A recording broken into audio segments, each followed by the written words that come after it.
क्या आप जानते हैं कि भाद्रपद मास के शुक्ल पक्ष की सप्तमी को रखा जाने वाला संतान सप्तमी व्रत संतान सुख और उनके दीर्घायु जीवन के लिए सबसे शुभ माना गया है। इस दिन माता पिता संतान की रक्षा और समृद्धि के लिए विशेष पूजा करते हैं। आज की इस वीडियो में मैं आपको बताऊंगी संतान सप्तमी 2025 की सही तारीख, शुभ मुहूर्त, व्रत विधि और इसका महत्व, साथ ही वो खास बातें जो आपको जरूर जाननी चाहिए। तो चलिए बिना समय गंवाए शुरू करते हैं। हेलो दोस्तों, आपका हमारे इस वृंदा कुंज चैनल में स्वागत है। दोस्तों, संतान सप्तमी से जुड़ी ऐसी एक खास बात मैं आपको आखिर में बताऊंगी जिसे बहुत कम लोग जानते हैं, और अगर आपने वो कर लिया तो आपकी संतान हमेशा सुरक्षित और सुखी रहेगी। इसलिए वीडियो को अंत तक जरूर देखें। 30 या 31 अगस्त कब मनाई जाएगी संतान सप्तमी? धार्मिक मान्यता के अनुसार संतान सप्तमी के दिन भगवान सूर्य, माता पार्वती और भोले शंकर की विधि विधान पूर्वक पूजा आराधना की जाती है। हिंदू पंचांग में हर तिथि, हर वार का अत्यधिक महत्व शास्त्रों में बताया गया है। वैसे ही भाद्रपद मास के शुक्ल पक्ष की सप्तमी तिथि को संतान सप्तमी कहा जाता है। इसी प्रकार भाद्रपद माह में आने वाली इस संतान सप्तमी का बड़ा अधिक महत्व माना जाता है। धार्मिक मान्यता के अनुसार संतान सप्तमी के दिन भगवान सूर्य, माता पार्वती और भोले शंकर की विधि विधान पूर्वक पूजा आराधना की जाती है। मान्यता है कि इस दिन सच्चे मन से व्रत करने से संतान का स्वास्थ्य, भाग्य और जीवन खुशियों से भर जाता है। इस बार की तिथि व शुभ मुहूर्त। वैदिक पंचांग के अनुसार इस तिथि की शुरुआत 29 अगस्त रात 8:25 के लगभग शुरू होगी। वहीं इस तिथि का समापन अगले दिन 30 अगस्त रात 10:46 के लगभग समाप्त होगी। इसके अनुसार 2025 में संतान सप्तमी व्रत 30 अगस्त 2025 रविवार को मनाया जाएगा। संतान सप्तमी व्रत का महत्व। संतान सप्तमी व्रत संतान और उसकी मंगल कामना के लिए रखा जाता है। इस व्रत में भगवान शंकर और माता पार्वती की विधिवत पूजा की जाती है। इस व्रत को स्त्री और पुरुष दोनों ही रख सकते हैं। संतान सप्तमी के दिन भगवान सूर्य की भी पूजा की जाती है। संतान की सुख समृद्धि के लिए इस व्रत को सबसे उत्तम माना जाता है। मान्यता है कि इस दिन का व्रत करने से संतान की प्राप्ति होती है, संतान दीर्घायु होती है और उनके सभी दुखों का नाश होता है।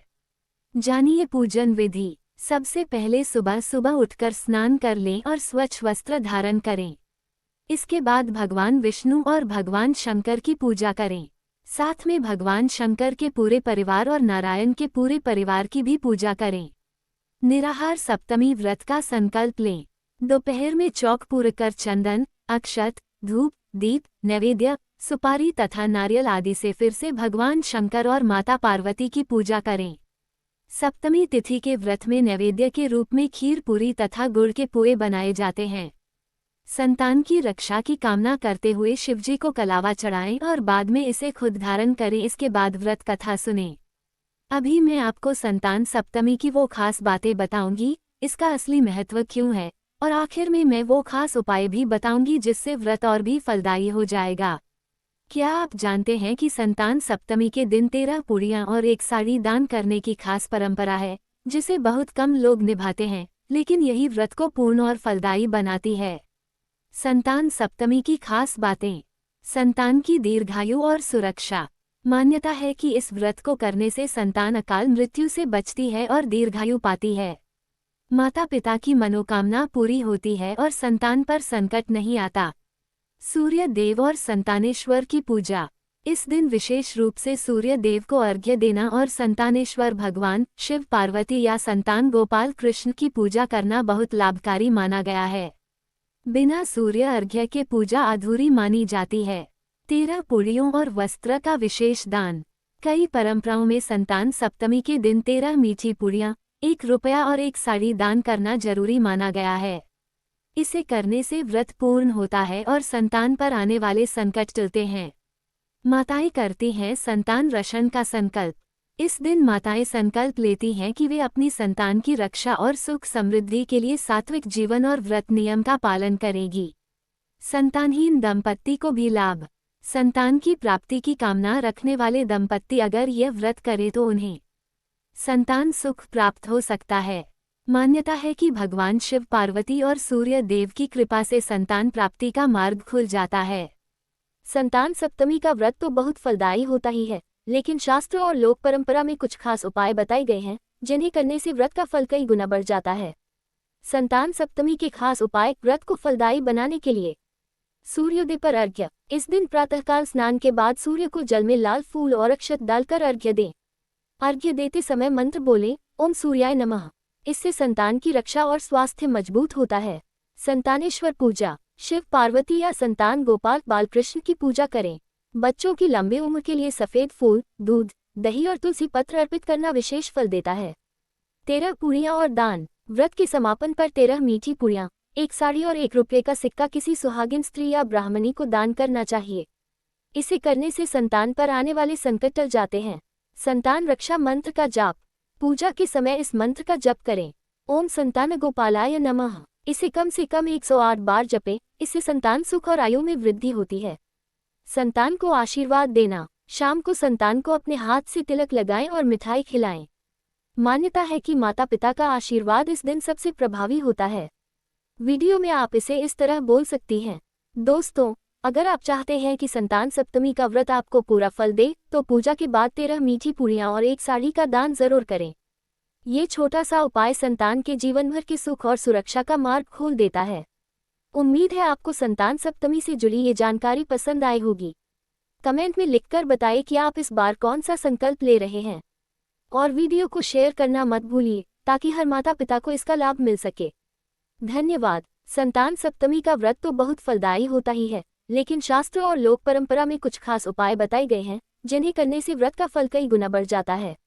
संतान सप्तमी के खास उपाय। व्रत को फलदायी बनाने के लिए सूर्योदय पर अर्घ्य। इस दिन प्रातःकाल स्नान के बाद सूर्य को जल में लाल फूल और अक्षत डालकर अर्घ्य दें। अर्घ्य देते समय मंत्र बोलें, ओम सूर्याय नमः। इससे संतान की रक्षा और स्वास्थ्य मजबूत होता है। संतानेश्वर पूजा। शिव, पार्वती या संतान गोपाल बालकृष्ण की पूजा करें। बच्चों की लंबी उम्र के लिए सफेद फूल, दूध, दही और तुलसी पत्र अर्पित करना विशेष फल देता है। 13 पूरियां और दान। व्रत के समापन पर 13 मीठी पूरियां, 1 साड़ी और 1 रुपये का सिक्का किसी सुहागिन स्त्री या ब्राह्मणी को दान करना चाहिए। इसे करने से संतान पर आने वाले संकट टल जाते हैं। संतान रक्षा मंत्र का जाप।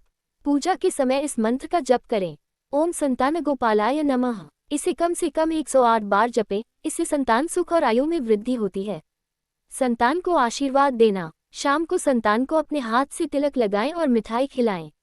मान्यता है कि माता पिता का आशीर्वाद इस दिन सबसे प्रभावी होता है। वीडियो में आप इसे इस तरह बोल सकती हैं, दोस्तों, अगर आप चाहते हैं कि संतान सप्तमी का व्रत आपको पूरा फल दे तो पूजा के बाद 13 मीठी पूरियां और 1 साड़ी का दान जरूर करें। ये छोटा सा उपाय संतान के जीवन भर के सुख और सुरक्षा का मार्ग खोल देता है। उम्मीद है आपको संतान सप्तमी से जुड़ी ये जानकारी पसंद आई होगी। कमेंट में लिखकर बताइए कि आप इस बार कौन सा संकल्प ले रहे हैं, और वीडियो को शेयर करना मत भूलिए ताकि हर माता पिता को इसका लाभ मिल सके। धन्यवाद। संतान सप्तमी और चांदी की चूड़ी से जुड़ी खास बात। व्रत में निषेध। संतान सप्तमी के दिन यह विशिष्ट माना गया है कि माता या व्रत रखने वाली स्त्रियां चांदी की चूड़ी हाथों में न पहने। इसका कारण यह है कि चांदी चंद्रमा का धातु है और यह शीतलता व शिथिलता का प्रतीक है। हाथों में इसे पहनने से व्रत की शक्ति और संकल्प का तेज कम होता है। धार्मिक मान्यता। शास्त्रों में कहा गया है, सोना हाथों और शरीर के ऊपरी भाग में शुभ है, चांदी पैरों में शुभ है। इसलिए संतान की आयु व स्वास्थ्य के लिए किए गए व्रत में हाथ में चांदी की चूड़ी पहनना वर्जित माना जाता है। व्रत का प्रभाव। संतान सप्तमी के दिन मां का हर आचरण संतान पर सीधा असर डालता है। इसलिए व्रती महिलाएं इस दिन चांदी की चूड़ी न पहने बल्कि सोने या लाल सुहागिन चूड़ियां पहनना शुभ माना जाता है। निष्कर्ष। संतान सप्तमी के दिन हाथों में चांदी की चूड़ी न पहने, वरना व्रत का पूरा फल नहीं मिलता। पैरों में चांदी जैसे पायल, बिछिया पहनना शुभ है, लेकिन हाथों में नहीं। दोस्तों, ध्यान रखिए, संतान सप्तमी के दिन चाहे कितनी भी सुहाग की चूड़ियां पहने, लेकिन हाथ में कभी भी चांदी की चूड़ी न पहने, वरना व्रत का असर कम हो जाता है। यह एक बहुत ही खास नियम है जिसे हर माता को पालन करना चाहिए। संतान सप्तमी का व्रत तो बहुत फलदायी होता ही है, लेकिन शास्त्र और लोक परंपरा में कुछ खास उपाय बताए गए हैं जिन्हें करने से व्रत का फल कई गुना बढ़ जाता है। संतान सप्तमी के खास उपाय। व्रत को फलदायी बनाने के लिए सूर्योदय पर अर्घ्य। इस दिन प्रातःकाल स्नान के बाद सूर्य को जल में लाल फूल और अक्षत डालकर अर्घ्य दें। अर्घ्य देते समय मंत्र बोलें, ओम सूर्याय नमः। इससे संतान की रक्षा और स्वास्थ्य मजबूत होता है। संतानेश्वर पूजा। शिव पार्वती या संतान गोपाल बालकृष्ण की पूजा करें।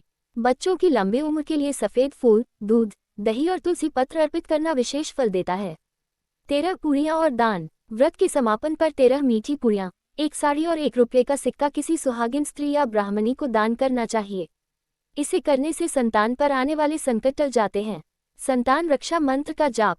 पूजा के समय इस मंत्र का जप करें, ओम संतान गोपालाय नमः। इसे कम से कम 108 बार जपें। इससे संतान सुख और आयु में वृद्धि होती है। संतान को आशीर्वाद देना। शाम को संतान को अपने हाथ से तिलक लगाएं और मिठाई खिलाएं। मान्यता है कि माता पिता का आशीर्वाद इस दिन सबसे प्रभावी होता है। वीडियो में आप इसे इस तरह बोल सकती हैं, दोस्तों, अगर आप चाहते हैं कि संतान सप्तमी का व्रत आपको पूरा फल दे, तो पूजा के बाद 13 मीठी पूरियां और 1 साड़ी का दान जरूर करें। ये छोटा सा उपाय संतान के जीवन भर के सुख और सुरक्षा का मार्ग खोल देता है। उम्मीद है आपको संतान सप्तमी से जुड़ी ये जानकारी पसंद आई होगी।